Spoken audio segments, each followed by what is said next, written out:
23 जुलाई 2021 जोमेटो का share stock market पर list होता है एंड बूम, एक बम्पर आईपीओ ओपनिंग के साथ 70 रुपए का स्टॉक सीधा 126 रुपए पर लिस्ट होता है, जिसके चलते जोमेटो के आईपीओ में पैसा लगाने वाले हर एक आदमी ने सिर्फ 9 दिनों के अंदर अंदर अपने पैसे पर 53% की रिटर्न्स कमाए। लेकिन उसके सिर्फ एक साल के अंदर अंदर जोमेटो का यही स्टॉक 150 रुपए से गिरते गिरते 46 रुपीज पर आ जाता है। मतलब आपके लगाए पैसे अब आधे से भी कम हो चुके हैं, 60% का लॉस। लेकिन पता है हैरानी की बात तो ये है कि इसी इंसिडेंट के एक साल के अंदर अंदर जोमेटो का यही स्टॉक 46 रुपीज से बढ़कर आज 260 रुपए पर आ गया है। और अगर जोमेटो के बिजनेस को भी देखा जाए तो जहां पर उसका सबसे बड़ा कॉम्पिटिटर स्विगी अभी तक कैश बर्न कर रहा है, वहीं पर जोमेटो ने अपने पिछले ही क्वार्टर में 175 करोड़ का प्रॉफिट कमा लिया है। प्लस जोमेटो का मार्केट शेयर भी लगातार बढ़ता जा रहा है। और अगर हम स्केल की बात करें तो जोमेटो इस वक्त जितने बड़े स्केल पर ऑपरेट कर रहा है वो भी बहुत सही है। नाउ आई नो, अब ये सब कुछ सुनकर आपको लग रहा होगा कि हाँ, बहुत ही जबरदस्त अपॉर्चुनिटी है, क्यों ना मैं भी कुछ पैसा लगा देता हूँ, पैसा ही पैसा होगा। लेकिन इस कंपनी में एक भी रुपया लगाने से पहले इस वीडियो को ध्यान से देख लेना। अब देखो, जिस स्पीड से आज जोमेटो का शेयर प्राइस भाग रहा है,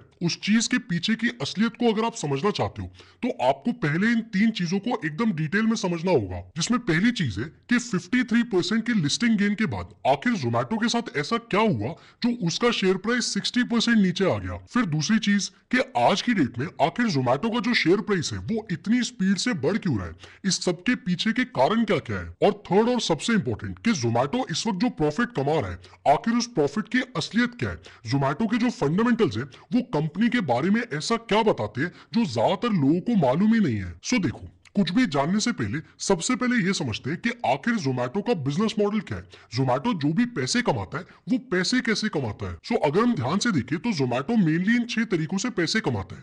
अब ये 6 कौन कौन से तरीके हैं और इनमें से कौन कौन सा सोर्स आखिर कितना रेवेन्यू कंट्रीब्यूट करता है, जरा इसको भी समझते हैं। सो अब जोमेटो का जो पहला रेवेन्यू सोर्स है वो है फूड डिलीवरी। देखो, जोमेटो अपने हर एक फूड ऑर्डर के ऊपर कमीशन चार्ज करती है। जो भी फूड ऑर्डर उसके ऐप पर प्लेस होगा उसके ऊपर एक कमीशन चार्ज किया जाता है और ये कमीशन रेस्टोरेंट से लिया जाता है। अब अगर हम इस फूड डिलीवरी के रेवेन्यू कंट्रीब्यूशन की बात करें तो इसका रेवेन्यू कंट्रीब्यूशन जोमेटो के रेवेन्यू में सबसे ज्यादा है। ये जो पोर्शन है ये करीब 70 to 80% रेवेन्यू बनाता है जोमेटो का। अब आते हैं सेकंड सोर्स पर, जो कि है जोमेटो गोल्ड या फिर प्रो मेंबरशिप। ये बेसिकली जोमेटो की एक प्रीमियम मेंबरशिप है जिसके अंदर वो मंथली, क्वार्टरली या फिर ईयरली एक मेंबरशिप फी चार्ज करते हैं। और इसका फायदा क्या होता है? फायदा ये होता है कि जो भी कस्टमर्स इस मेंबरशिप को लेते हैं उनको एक्सक्लूसिव डिस्काउंट ऑफर्स मिलते हैं और कभी कभी उनको डिलीवरी फी भी नहीं देनी पड़ती अपने ऑर्डर्स के ऊपर। अब जोमेटो का जो प्रो मेंबरशिप है, जरा इसका रेवेन्यू कंट्रीब्यूशन देखते हैं।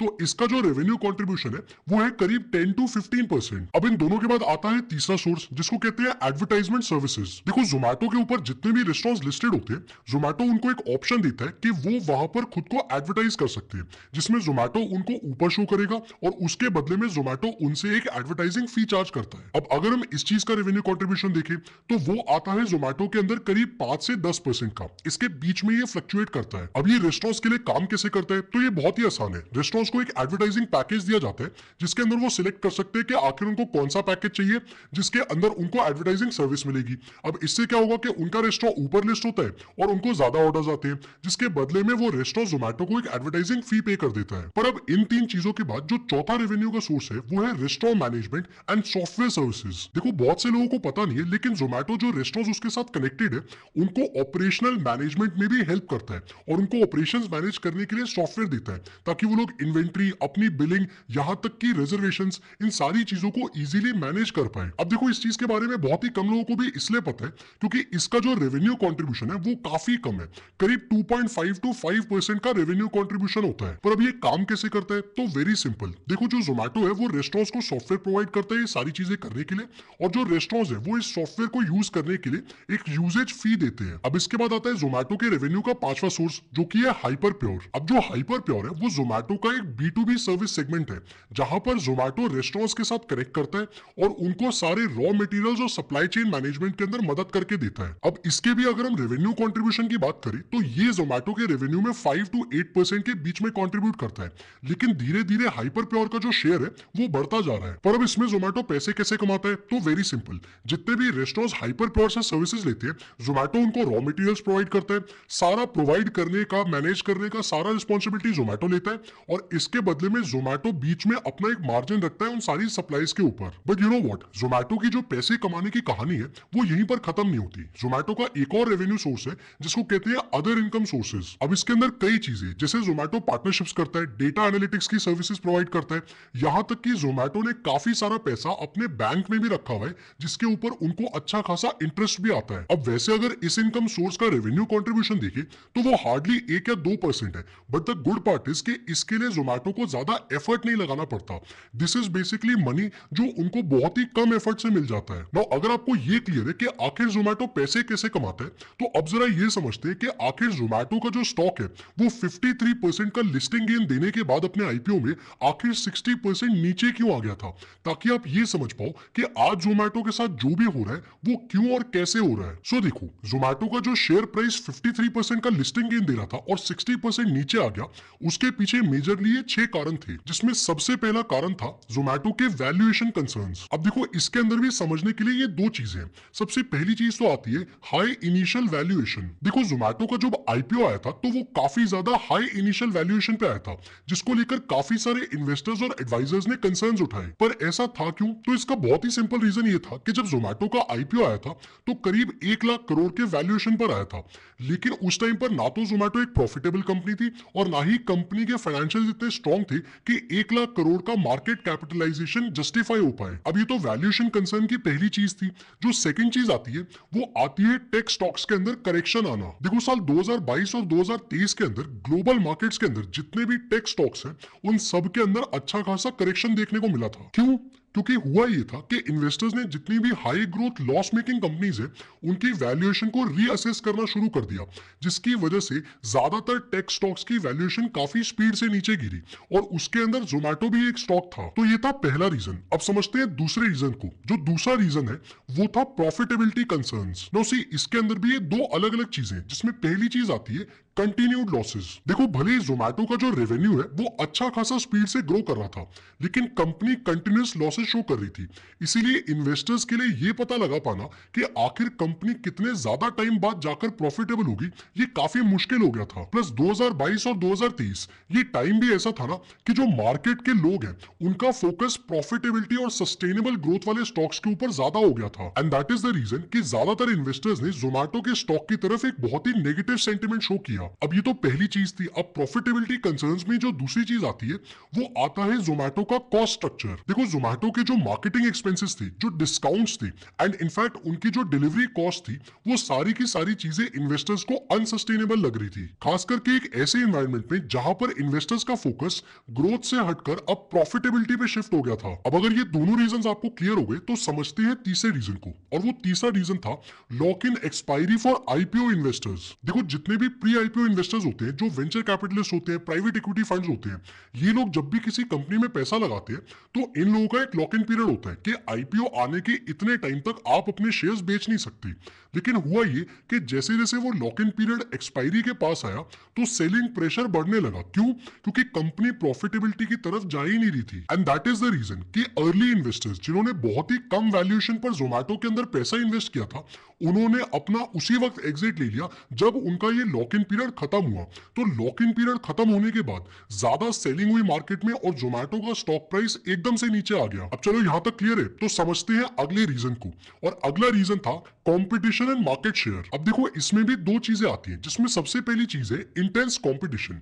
मार्केट के अंदर स्विगी जैसे प्लेयर्स हैं जो कि बहुत ही एग्रेसिवली खुद को एक्सपैंड कर रहे थे, तो लोगों का, इन्वेस्टर्स का जो जोमेटो के ऊपर कॉन्फिडेंस था वो काफी कम होने लग गया कि पता नहीं जोमेटो भी मार्केट शेयर ले पाएगी या नहीं। अब ये तो पहली थी। फिर इसी में जो दूसरी चीज आकर खड़ी हो गई वो थे राइजिंग कॉस्ट। देखो, मार्केट में स्विगी के एग्रेसिवली एक्सपैंड करने की वजह से कंपटीशन बढ़ने लगा और कंपटीशन के बढ़ने से जोमेटो की जो कस्टमर एक्वायर करने की कॉस्ट है, कस्टमर को सर्विस करने की कॉस्ट है और मार्केटिंग एक्सपेंसेस है, वो सारी की सारी चीजें एकदम शूट अप कर गई, जिसकी वजह से जोमेटो के जो मार्जिन्स थी वो और भी ज्यादा स्क्वीज हो गए और अब कंपनी के लिए प्रॉफिटेबल बनना और भी ज्यादा मुश्किल हो रहा था। अब यहीं पर समझते हैं स्टॉक प्राइस गिरने के पांचवें रीजन को, जो कि है मैक्रो मैक्रो इकोनॉमिक फैक्टर्स। देखो साल 2022, 23 और इनफैक्ट इस साल भी जितने भी मार्केट के अंदर इन्वेस्टर्स हैं, उनका जो मार्केट सेंटिमेंट है वो ऐसा हो गया कि वो लोग हाई ग्रोथ स्टॉक्स की तरफ नहीं बल्कि सस्टेनेबल और प्रॉफिटेबल कंपनीज में इन्वेस्ट करने की तरफ ज्यादा भाग रहे हैं। तो इस चीज से हुआ ये कि मार्केट के अंदर अभी तक जो सेंटिमेंट था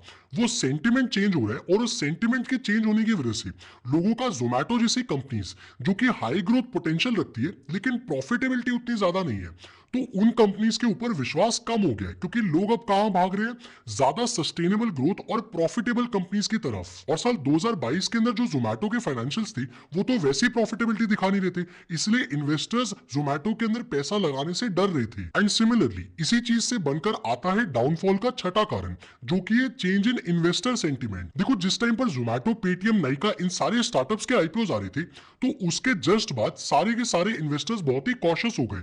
उनको ये समझ में आ गया कि अब जितने भी ये टेक ड्रिवन कंपनीज है, इनके अंदर पैसा ना लगाकर सस्टेनेबल कंपनीज में पैसा लगाना ज्यादा फायदेमंद है, क्योंकि टेक कंपनीज जितनी स्पीड से ऊपर जाती है उतनी स्पीड से नीचे भी आ सकती है। And that is the reason कि जितने भी लोगों ने जोमैटो, नाइका, पेटीएम ऐसी कंपनीज के अंदर पैसे लगाए थे, लोगों ने वहां से अपना पैसा पुल करके ज्यादा सस्टेनेबल और प्रॉफिटेबल स्टॉक्स के अंदर अपना पैसा इन्वेस्ट करना शुरू कर दिया। सो अब अगर आपको यहां तक समझ में आ गया कि जोमैटो का शेयर प्राइस इतने ऊपर जाने के बाद इतने नीचे क्यों आ गया था, तो अब जरा ये भी समझते हैं कि आज की डेट में जोमैटो का वही स्टॉक प्राइस 46 रुपीज से बढ़कर 260 रुपए पर क्यों आ गया, ये इतनी स्पीड से क्यों ऊपर जा रहा है, इसके पीछे की रियलिटी क्या है। सो देखो जोमैटो का जो ये शेयर प्राइस आज इतनी स्पीड से ऊपर जा रहा है, इसके पीछे मेनली ये 5 कारण है, जिसमें सबसे पहला कारण है इंप्रूव्ड फाइनेंशियल परफॉर्मेंस। अब देखो यहाँ पर कंपनी ने ये दो चीजें करी। सबसे पहले कंपनी ने किया ये, कंपनी ने अपने जितने भी लॉसेस थे उनको नैरो डाउन किया, कंपनी ने अपने ऑपरेशनल एफिशिएंसीज बढ़ाई,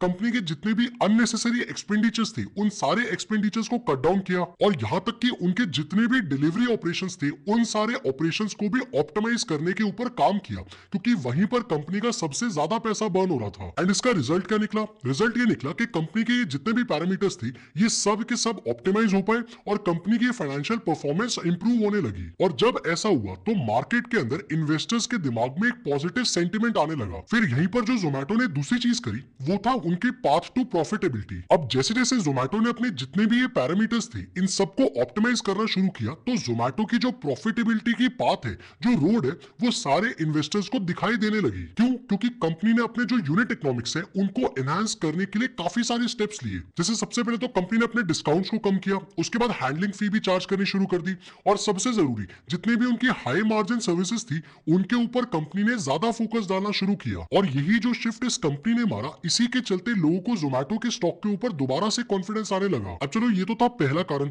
अब समझते हैं दूसरा कारण।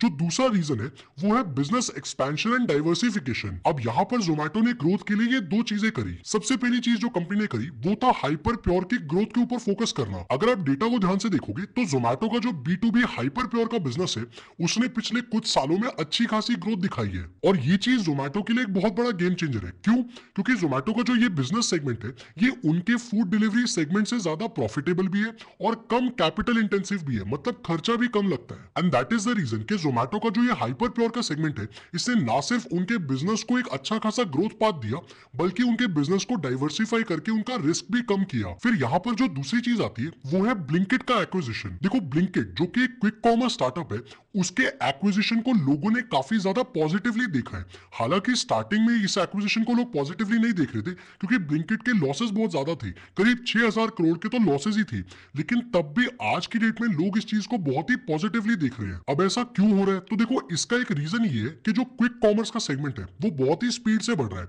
और जोमैटो के ब्लिंकिट को एक्वायर करने की वजह से अब जोमैटो ब्लिंकिट के जरिए क्विक कॉमर्स के अंदर भी अच्छे तरीके से ऑपरेट कर पा रहा है। तो आज की डेट में जो जोमैटो का ब्लिंकिट सेगमेंट है वो प्रॉफिट कमा कर नहीं दे रहा, लेकिन जिस स्पीड से क्विक कॉमर्स ग्रो कर रहा है आने वाले टाइम में ये चीज भी जोमैटो को प्रॉफिट कमाकर दे सकती है। अब जरा समझते हैं जोमैटो की ग्रोथ के तीसरे रीजन को, और जो तीसरा रीजन है वो है पॉजिटिव मार्केट सेंटिमेंट। अब यहाँ पर भी दो अलग अलग चीजें हैं, जिसमें पहली चीज है सेक्टरल रैली। देखो ग्लोबल लेवल पर जो टेक और इंटरनेट बेस्ड स्टॉक्स है उनके अंदर एक अच्छी खासी रैली देखने को मिली है, जिसकी वजह से जो इन्वेस्टर्स का कॉन्फिडेंस है वो ग्रोथ स्टॉक में वापस आ गया है। एंड डेफिनेटली हालांकि जोमैटो है तो फूड डिलीवरी बिजनेस में, लेकिन एक्चुअली में वो एक टेक कंपनी है, और इस चीज का जो ये टेक सेक्टर के अंदर रैली आई है स्टॉक्स में, उसका फायदा जोमैटो को भी देखने को मिला है। And that that is the reason कि लोगों का जोमेटो के स्टॉक को परचेज करने के अंदर इंटरेस्ट बढ़ गया है। और प्लस यहीं पर जो दूसरा कारण है वो है मैक्रो इकोनॉमिक स्टेबिलिटी। देखो मैक्रो इकोनॉमिक फैक्टर्स जैसे कि ईजिंग इन्फ्लेशन और यहां तक कि इंटरेस्ट रेट की जो एक्सपेक्टेशंस है कि आखिर कितना होगा, उसकी वजह से इन्वेस्टर्स काफी ज्यादा स्टेबल हो गए हैं और उनका जो कॉन्फिडेंस है वो ऐसे स्टॉक्स में दोबारा से आ गया है। पर आखिर ऐसा क्यों हो रहा है? तो देखो इसको सिंपली समझाता हूँ। देखो जब भी इन्फ्लेशन एक स्टैग्नेंट रेट पे होता है, मतलब बहुत ज्यादा महंगाई नहीं बढ़ रही होती, प्लस जो इंटरेस्ट रेट्स है वो भी बहुत ज्यादा फ्लक्चुएट नहीं कर रही होती, तो इन्वेस्टर्स को ये कॉन्फिडेंस होता है कि वो जहां पर भी पैसा डालेंगे वहां पर उनको ठीक ठाक रिटर्न्स आराम से मिल जाएंगे, क्योंकि ना तो महंगाई बहुत स्पीड से बढ़ रही है तो उस बिजनेस के फेल होने के चांसेस कम हो जाते हैं, प्लस इंटरेस्ट रेट्स भी बहुत स्पीड से नहीं बढ़ रहे हैं, तो उसकी वजह से वो बिजनेस आराम से लोन भी ले सकता है और एक्सपैंड भी कर सकता है। इसलिए इन्वेस्टर्स का जो सेंटिमेंट है वो काफी पॉजिटिव हो जाता है जब इन्फ्लेशन रेट्स और इंटरेस्ट रेट्स काफी ठीक ठाक स्टैग्नेंट होते हैं, स्टेबल होते हैं। And this is the reason कि जितने भी ग्रोथ स्टॉक्स हैं, जैसे कि जोमेटो भी उसमें से एक है, उनको एक काफी ज्यादा पॉजिटिव सेंटिमेंट देखने को मिला है मार्केट के अंदर। लोग ऐसे स्टॉक्स में पैसा इन्वेस्ट करने के लिए ज्यादा राजी हो रहे हैं। नाउ आई नो आपके दिमाग में क्या आ रहा होगा कि बस इतना ही, नहीं, एक्चुअली में इतना काफी नहीं है। इन तीन रीजंस के अलावा जो चौथा रीजन है जिसकी वजह से आज ये स्टॉक इतना भाग रहा है वो भी बहुत इंपॉर्टेंट है, और वो चौथा रीजन है स्ट्रेटेजिक फोकस ऑन प्रॉफिटेबिलिटी। अब इसमें जोमेटो ने किया ये, जोमेटो ने इन दो चीजों के ऊपर बहुत ही कोर फोकस किया, जिसमें पहली चीज है जोमेटो का कॉस्ट मैनेजमेंट। सबसे पहले तो जोमेटो ने जो उनका स्पेंडिंग है उसमें काफी ज्यादा डिसिप्लिन दिखाया, खास करके उनका मार्केटिंग और कस्टमर एक्विजिशन, इन दो सेगमेंट्स के अंदर। पर इससे फायदा क्या हुआ? तो देखो फायदा ये हुआ कि कंपनी को कॉस्ट को मैनेज करने में ज्यादा आसानी आने लगी, क्योंकि उनके मार्केटिंग स्पेंड्स कम हो गए, कस्टमर को एक्वायर करने की कॉस्ट कम हो गई। तो क्योंकि उन्होंने कॉस्ट को मैनेज कर लिया, उनके मार्जिन ऑटोमेटिकली इंप्रूव हो गए, और जैसे जैसे ये मार्जिन इंप्रूव होते गए, इन्वेस्टर्स के लिए ये स्टॉक और भी ज्यादा अट्रैक्टिव बनता गया। फिर इसके बाद जो दूसरी चीज इन्होंने करी वो थे प्रीमियम ऑफरिंग्स। देखो जोमेटो ने कुछ प्रीमियम ऑफरिंग्स खोली, जैसे कि जोमेटो गोल्ड लॉन्च कर दिया। अब ये देखने में तो लोगों को बहुत ही छोटी चीज लगती है, लेकिन इसका एक्चुअल फायदा ये हुआ कि जोमेटो ने काफी ज्यादा प्रीमियम कस्टमर्स को एक्वायर कर लिया। और ये जो प्रीमियम कस्टमर्स है ना, इनकी वैल्यू सिर्फ इतनी नहीं है कि ये लोग जोमेटो गोल्ड का इस्तेमाल बाहर रेस्टोरेंट्स में जाकर कर रहे हैं।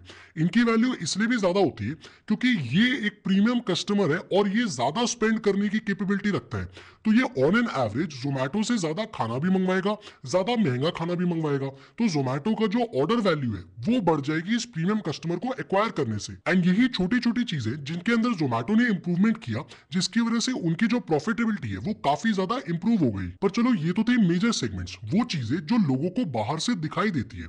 अब एक ऐसी चीज को भी डिस्कस करते हैं जो लोगों को बाहर से उतने अच्छे से दिखाई नहीं देती, और वही है इनकी स्ट्रॉन्ग ग्रोथ का पांचवा रीजन, जो कि है स्ट्रॉन्ग मैनेजमेंट एंड एग्जीक्यूशन। देखो अगर आप जोमेटो में एक इन्वेस्टर हो और आप उनकी क्वार्टरली मीटिंग्स अटेंड करते हो, उनकी क्वार्टरली रिपोर्ट्स को स्टडी करते हो, तो आपको ये पता लगा होगा कि जोमेटो ने, कंपनी ने अपने जितने भी इन्वेस्टर्स हैं उन सब को अपनी मैनेजमेंट, अपनी लीडरशिप के थ्रू अपने विजन को बहुत ही अच्छे तरीके से कम्युनिकेट किया। अब उन्होंने कम्युनिकेट क्या किया? तो देखो कम्युनिकेट ये किया कि कंपनी ने ये कहा कि हमारी जो लीडरशिप है वो स्ट्रेटेजिक इनिशिएटिव्स ले रही है, हम लोग अपने कॉस्ट को कम कर रहे हैं, प्रॉफिटेबिलिटी की तरफ बढ़ रहे हैं, और यहां तक कि अलग अलग वर्टिकल्स के अंदर बिजनेस को एक्सपैंड भी कर रहे हैं। तो इसमें टाइम लगेगा, बट धीरे धीरे कंपनी एक अच्छी खासी सस्टेनेबल प्रॉफिटेबल ग्रोथ अटेन कर लेगी। तो आप हम पे भरोसा रखो। एंड क्योंकि जोमेटो की लीडरशिप ने इस चीज को अच्छे से कम्युनिकेट किया और सही से एग्जीक्यूट भी किया, इसीलिए ज्यादा से ज्यादा इन्वेस्टर्स ने कंपनी के अंदर अपना कॉन्फिडेंस दिखाया। अब अगर आप यहां तक आ गए हो तो आपके मन में एक सवाल बहुत ही जोर से आ रहा होगा, क्या आदित्य इतनी सारी पॉजिटिव चीजें हमने देख ली, इतनी सारी बढ़िया बढ़िया चीजें हो रही है कंपनी के साथ, तो क्या पैसा लगा देना चाहिए? और सबसे जरूरी बात, कंपनी के फंडामेंटल्स क्या कहते हैं, कंपनी में एक्चुअली में चल क्या रहा है, कंपनी का जो ये प्रॉफिट है, इस प्रॉफिट के पीछे की सच्चाई क्या है? तो देखो इन सारी चीजों को भी डिटेल में समझते हैं, कंपनी के फंडामेंटल एनालिसिस के साथ ये देखते हैं कि आखिर कंपनी में चल क्या रहा है। तो देखो जोमेटो का जो ये फंडामेंटल एनालिसिस है, इसको मैंने 7 अलग अलग पार्ट्स में डिवाइड कर दिया ताकि आपके लिए इसको समझना और भी ज्यादा आसान हो जाए। सो देखो पहला जो पार्ट है वो है कंपनी की फाइनेंशियल परफॉर्मेंस। सो अब कंपनी की फाइनेंशियल परफॉर्मेंस के अंदर दो चीजों को स्टडी करते हैं, सबसे पहला रेवेन्यू ग्रोथ और दूसरा प्रॉफिटेबिलिटी। अगर हम रेवेन्यू ग्रोथ की बात करें तो जोमेटो ने अपनी सेल्स में जबरदस्त ग्रोथ दिखाई है। फाइनेंशियल ईयर 2023 के अंदर जो 7079 करोड़ थी, वो फाइनेंशियल ईयर 2024 में बढ़कर 13,904 करोड़ पर आ गया है कंपनी का रेवेन्यू, और ये पिछले 3 सालों में टोटल 82% कंपाउंडेड सेल्स ग्रोथ दिखाता है। अब आ जाते हैं प्रॉफिटेबिलिटी के ऊपर। तो अगर कंपनी के ऑपरेटिंग प्रॉफिट की बात करें तो वो अभी अभी पॉजिटिव हो गया। साल 2023 के अंदर -1211 करोड़ यानी कि कंपनी लॉस में थी, वहां से इंप्रूव होते होते फाइनेंशियल ईयर 2024 में कंपनी ने 267 करोड़ का प्रॉफिट दिखाया।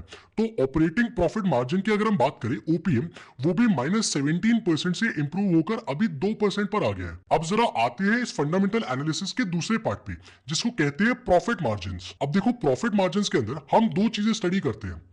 सबसे पहली चीज स्टडी करते हैं नेट प्रॉफिट।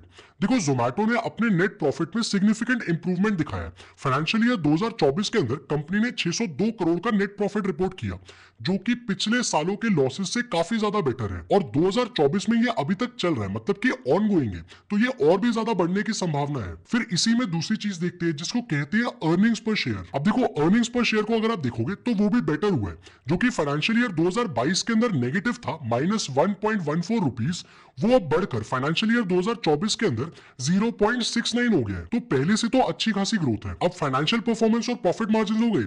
अब जरा आते हैं इस फंडामेंटल एनालिसिस के तीसरे पार्ट पर, जिसको कहते हैं बैलेंस शीट एनालिसिस। अब देखो, एज अ नॉर्मल इन्वेस्टर आपको बैलेंस शीट में ये दो चीजें देखनी बहुत इंपॉर्टेंट है, और यही दो चीजें हम जोमैटो के बैलेंस शीट में भी देखेंगे, जिसमें पहली चीज आती है कंपनी के इक्विटी और रिजर्व्स। देखो, जोमैटो की जो इक्विटी बेस के अंदर स्ट्रेंथ है वो अच्छी खासी दिख रही है।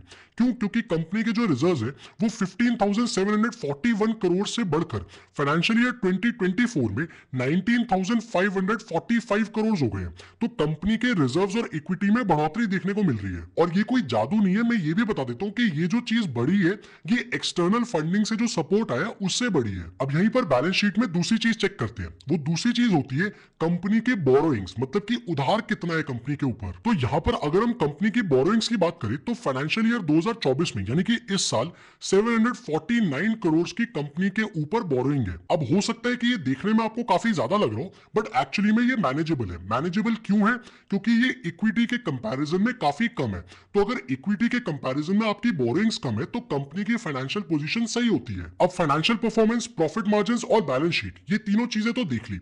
अब आते हैं चौथी चीज पर, जिसके बेसिस पर फंडामेंटल एनालिसिस होता है, जो कि है कैश फ्लो स्टेटमेंट। अब अगर हम जोमैटो के कैश फ्लो स्टेटमेंट की बात करें तो कैश फ्लो स्टेटमेंट के अंदर ये तीन अलग अलग सेगमेंट होते हैं, जिसमें पहला होता है कैश फ्रॉम ऑपरेटिंग एक्टिविटीज, दूसरा होता है कैश फ्रॉम इन्वेस्टिंग एक्टिविटीज, और तीसरा होता है कैश फ्रॉम फाइनेंसिंग एक्टिविटीज। तो जोमैटो की इन तीनों चीजों को देखते हैं। सबसे पहले जोमैटो का ऑपरेटिंग कैश फ्लो देखते हैं, मतलब कि कैश फ्लो जो ऑपरेटिंग एक्टिविटीज से आ रहा है वो कितना है। तो यहाँ पर जोमैटो ने अपने कैश फ्लो पोजीशन के अंदर काफी इंप्रूवमेंट दिखाया है। जो 2022 में नेगेटिव था वो 2023 में पॉजिटिव हुआ है, 646 करोड़ हो गया है, और 2024 में भी अगर आप देखोगे तो अभी भी इनका कैश फ्लो थोड़ा सा सही चल रहा है। फिर इसके बाद आते हैं cash flow from investing and financing activities पे। यहाँ पे अगर आप देखोगे तो कंपनी ने इन्वेस्टमेंट्स और फाइनेंसिंग एक्टिविटीज में बहुत ही एक्टिवली पार्टिसिपेट कर रखा है, जो उसके ग्रोथ एम्बिशंस को अच्छे से रिफ्लेक्ट करता है। मतलब कि कंपनी इन्वेस्टमेंट्स भी कर रही है और अपने फाइनेंसेस को मैनेज भी सही से कर रही है, जिसके ऊपर भी कंपनी पैसे कमा रही है। तो कंपनी यहाँ पर अपने ऑपरेशंस पे भी फोकस कर रही है, इन्वेस्टिंग एक्टिविटीज पे भी फोकस कर रही है, और अपनी फाइनेंसिंग एक्टिविटीज पर भी फोकस कर रही है। लेकिन हाँ, कंपनी का जो नेट कैश फ्लो है वो इस वक्त नेगेटिव चल रहा है। क्यों? क्योंकि कंपनी यहाँ पर अच्छे खासे कैपिटल एक्सपेंडिचर्स भी कर रही है। तो कंपनी में पैसा तो आ रहा है, लेकिन कंपनी एक्सपेंडिचर्स भी कर रही है, इसलिए उनका नेट कैश फ्लो नेगेटिव में जा रहा है। अब ये जो चार चीजें हैं, इन चार चीजों को समझने के बाद अब आते हैं फंडामेंटल एनालिसिस के पांचवी चीज पर, और वो पांचवी चीज बनती है कंपनी के की रेशियोज। तो देखो, अगर आप यूजुअली फंडामेंटल एनालिसिस कर रहे हो तो आपको काफी सारे रेशियोज को स्टडी करना पड़ता है, लेकिन यहाँ पर क्योंकि हम सिर्फ जोमैटो की बात कर रहे हैं तो यहाँ पे हम मेजरली इन दो रेशियोज की बात करेंगे, जिसमें सबसे पहला रेशियो है कंपनी का रिटर्न ऑन कैपिटल एम्प्लॉयड, यानी कि ROCE रेशियो। अब अगर हम कंपनी का रिटर्न ऑन कैपिटल एम्प्लॉयड देखेंगे तो उसके अंदर थोड़ा इंप्रूवमेंट देखने को मिला है। कैपिटल एफिशिएंसी बेटर हो रही है, मतलब कि कंपनी जो पैसा इन्वेस्ट कर रही है उससे पैसा कमा पा रही है। जो पहले नेगेटिव था अब वो पॉजिटिव में आ गया है। फाइनेंशियल 2023 के अंदर ये 1% हो गया है। तो पहले जो नेगेटिव में जा रहा था वो अब पॉजिटिव में कन्वर्ट हो रहा है। अब ये हो गई पहली चीज। अब इसी में दूसरा जो रेशियो स्टडी करने के लिए वो है डेटर डेज और इन्वेंट्री डेज। देखो ये काफी ज्यादा इंपॉर्टेंट होता है। देखो अगर हम ध्यान से स्टडी करें तो जोमेटो ने अपनी वर्किंग कैपिटल को काफी एफिशिएंटली मैनेज किया है। जो डेटर डेज है वो कंसिस्टेंट है 24 डेज, और जो इन्वेंट्री डेज है वो भी रिड्यूस हो गए हैं, जो कि कैश कन्वर्जन साइकिल को इंप्रूव करता है। अब आपको अगर ये समझने में कॉम्प्लेक्स लग रहा है तो मैं थोड़ा सा आसान करके समझाता हूँ। देखो डेटर डेज का एक सिंपल सा फॉर्मूला होता है, वो होता है trade receivables upon credit sales into 365। अब इससे जो नंबर निकल कर आता है वो ये बताता है कि आखिर कंपनी को अपने डेटर्स से पैसा कितने दिन में मिल रहा है, मतलब कि जो उन्होंने क्रेडिट पर सेल्स करी है वो कैश में कितने दिन में कन्वर्ट हो रही है। तो यहाँ पर जो डेटर डेज है वो कंसिस्टेंट 24 है, मतलब वो बढ़ नहीं रहा है, वो सही पेस पर चल रहा है। अब इसी में इन्वेंट्री डेज क्या होता है, तो देखो इन्वेंट्री डेज सिंपल भाषा में ये होता है कि कोई भी चीज वो बिकने से कितने दिन पहले तक मेरी इन्वेंट्री में पड़ी हुई है। जैसे फॉर एग्जांपल मान लो मेरे पास ये टम्बलर है, मैं ये टम्बलर खरीद के लाया, मेरे को अब ये आगे मार्केट में बेचना है। अब अगर मान लो ये 10 दिन तक मेरी इन्वेंट्री में पड़ा हुआ है और उसके बाद ये बिक रहा है, तो मेरे यहाँ पर इन्वेंट्री डेज कितने हो गए 10। लेकिन अगर ये मैं लेके आया और ये 2 दिन में बिक गया तो मेरे इन्वेंट्री डेज कम हो गए। सो जितने कम इन्वेंट्री डेज होते हैं उतना फास्ट कंपनी पे कैश फ्लो करता है। अब ये चीज सुनकर आपको लग रहा होगा कि ये डेटर डेज और इन्वेंट्री डेज ये इतने इंपॉर्टेंट रेशियोज क्यों है। तो देखो इसका कारण ये है कि क्योंकि जोमेटो एक लो मार्जिन बिजनेस है, बहुत हाई मार्जिन नहीं है जोमेटो की, लेकिन जोमेटो स्केल पर ऑपरेट करता है, तो लो मार्जिन है लेकिन हाई स्केल है। तो जब भी मार्जिन कम होता है तो वहां पर कंपनी के लिए इंपॉर्टेंट होता है कि उसके इन्वेंट्री डेज भी कम हो और उसके डेटर डेज भी कम हो, ताकि कंपनी का जो कैश फ्लो है वो कैश फ्लो पॉजिटिव रहे। वो कैश फ्लो कभी भी इतना नेगेटिव में ना जाए कि कंपनी को रन करने के लिए कंपनी पे पैसा ही ना हो। तो अगर ये दोनों चीजें सही चल रही है तो कंपनी लो मार्जिन पर भी एक बड़े स्केल पर लंबे टाइम में अच्छा खासा ग्रोथ और प्रॉफिटेबिलिटी दिखा सकती है। And that is the reason कि जोमेटो और जोमेटो में पैसा लगाने वाले लोग यानी कि इन्वेस्टर्स दोनों के लिए ये चीजें बहुत ही ज्यादा इंपॉर्टेंट होती है। अब चलो ये 5 चीजें समझ ली, अब आते हैं छठी चीज पर जो कि जानना काफी इंपॉर्टेंट है अगर आप पैसा इन्वेस्ट करते हो तो, और वो होता है किसी भी कंपनी का शेयर होल्डिंग पैटर्न। तो जोमेटो के शेयर होल्डिंग पैटर्न को भी देखते हैं। अब देखो शेयर होल्डिंग पैटर्न के अंदर 2 चीजें होती है, पहले होते हैं इंस्टीट्यूशनल इन्वेस्टर्स और दूसरे होते हैं पब्लिक इन्वेस्टर्स, मतलब कि आप और मेरे जैसे आम लोग। अब देखो यहाँ पे अगर इंस्टीट्यूशनल इन्वेस्टर्स की बात करें तो जोमेटो में जो इंस्टीट्यूशनल इन्वेस्टर्स की ओनरशिप है वो काफी हाई है। जो फॉरेन इंस्टीट्यूशनल इन्वेस्टर्स है उनकी होल्डिंग है 54.11%, और जो डोमेस्टिक इंस्टीट्यूशनल इन्वेस्टर्स है यानी कि डीआईआई उनका होल्डिंग है 15.79% जून 2024 तक। तो जो इंस्टीट्यूशनल इन्वेस्टर्स है उनका जोमेटो में काफी मोटा पैसा लगा हुआ है। अब ये अच्छी बात भी है क्योंकि जब बड़े इंस्टीट्यूशंस किसी कंपनी पे पैसा लगाते हैं तो उन इंस्टीट्यूशंस को कंपनी पे भरोसा होता है, और इंस्टीट्यूशन ज्यादा बड़ा पैसा भी लगाते हैं। तो कोई भी जो बड़ा पैसा लगा रहा होता है वो रिस्क बहुत सोच समझ के लेता है। तो अगर किसी कंपनी में इंस्टीट्यूशनल इन्वेस्टर्स बढ़ रहे हैं तो ये एक अच्छा साइन होता है। अब ये इंस्टीट्यूशंस हो गए, अब इसी में देखते हैं पब्लिक शेयर होल्डिंग। तो देखो अगर पब्लिक शेयर होल्डिंग की बात करें तो जोमेटो के अंदर जो पब्लिक शेयर होल्डिंग है वो करीब 28% लोगों के पास है, मतलब कि आप और मेरे जैसे जो इन्वेस्टर्स हैं उनके पास कंपनी का 28% शेयर होल्डिंग है, जो कि एक अच्छा खासा हेल्दी मिक्स दिखाता है। तो पब्लिक भी ठीक ठीक इन्वेस्ट कर रही है और इंस्टीट्यूशंस का भी अच्छा खासा पैसा लगा हुआ है। अब अगर आपने ये सारी चीजें ध्यान से समझ लिए तो फाइनल सवाल ये आता है कि आखिर इस सबका कंक्लूजन क्या है। तो देखो कंक्लूजन के अंदर ये 2 चीजों की बात करेंगे। सबसे पहली चीज है कंपनी के ग्रोथ प्रोस्पेक्ट्स। देखो जोमेटो को अगर आप अभी तक स्टडी करोगे बहुत ही ध्यान से तो जोमेटो काफी एग्रेसिवली खुद को एक्सपैंड करता हुआ है और प्रॉफिटेबिलिटी की तरफ कंपनी ने खुद को टर्न अराउंड भी कर लिया है। तो अगर एक इन्वेस्टर सेंटिमेंट से देखो तो ये चीज एक काफी पॉजिटिव ग्रोथ दिखाती है। क्यों? क्योंकि कंपनी ने अपनी कॉस्ट को भी एफिशिएंटली मैनेज कर लिया है, अपने मार्जिन्स को भी इंप्रूव कर लिया है, और धीरे धीरे कंपनी एक काफी पॉजिटिव कैश फ्लो की तरफ भी बढ़ रही है। अब ये ग्रोथ प्रोस्पेक्ट्स हो गए, अब समझते हैं दूसरी चीज को जो कि है रिस्क्स। देखो इवन इफ कंपनी आज की डेट में प्रॉफिटेबल हो गई है लेकिन तब भी कंपनी काफी ज्यादा फॉरेन इंस्टीट्यूशनल इन्वेस्टर्स के ऊपर रिलाई करती है, मतलब कि एक्सटर्नल फंडिंग पे रिलाई करती है। प्लस कंपनी का जो कैश फ्लो है वो भी काफी ज्यादा वॉलेटाइल है।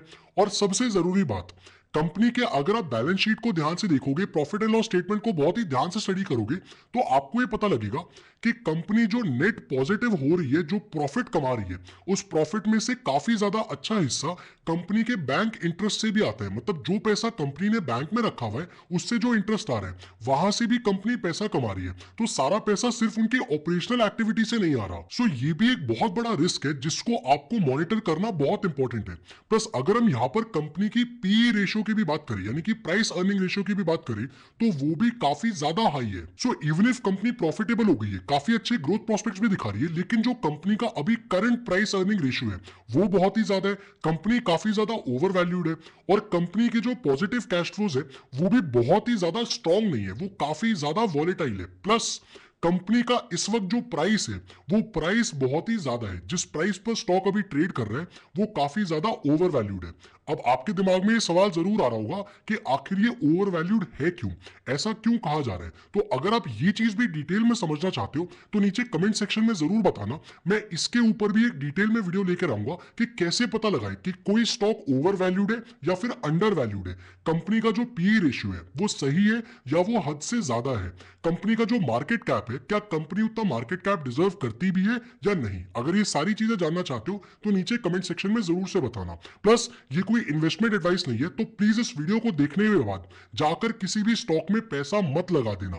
इस वीडियो का मतलब सिर्फ एजुकेशनल पर्पस है, ये मतलब नहीं है कि जाकर आप जोमेटो के स्टॉक में पैसा लगा दो। एंड यस, अगर आपको इस वीडियो से वैल्यू मिली हो तो प्लीज आप इस वीडियो को लाइक और चैनल को सब्सक्राइब जरूर से कर देना, ताकि आपसे ऐसी पावरफुल वीडियोस कभी भी मिस ना हो।